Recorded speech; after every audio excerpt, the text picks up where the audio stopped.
আসসালামু আলাইকুম বন্ধুরা, আমি মনির রাইজেন লাভারদের জন্য সুন্দর একটি পিসি বিল নিয়ে আসছি।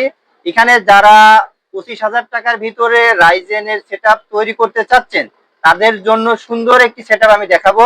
এখানে প্রসেসর হিসেবে পেয়ে যাবেন রাইজেন 5 3400G মডেলের একটি প্রসেসর। এটি অনেক সুন্দর একটি প্রসেসর। এখানে মাদারবোর্ড হিসেবে পেয়ে যাবেন এফএক্স ব্র্যান্ডের B450 মডেলের মাদারবোর্ড। এটি 3 বছর ওয়ারেন্টি সহ একটি মাদারবোর্ড।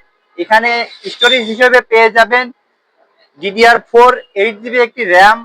NVMe হিসেবে পেয়ে যাবেন 256GB একটি NVMe। পাওয়ার সাপ্লাই হিসেবে পেয়ে যাচ্ছেন অ্যান্টেক মেটা 350 ওয়াটের একটি পাওয়ার সাপ্লাই। কিবোর্ড মাউস হিসেবে পেয়ে যাচ্ছেন একটি RGB কিবোর্ড অ্যান্ড মাউস। এর সাথে আপনারা বন্ধুরা পেয়ে যাচ্ছেন রিভেঞ্জারের অসাধারণ একটি কেস। এটি 3 ফ্যান বিশিষ্ট একটি কেস, এক কথায় অসাধারণ। এই টোটাল প্যাকেজটি বন্ধুরা মাত্র 25,000 টাকা হলে আমাদের কাছে নিতে পারেন।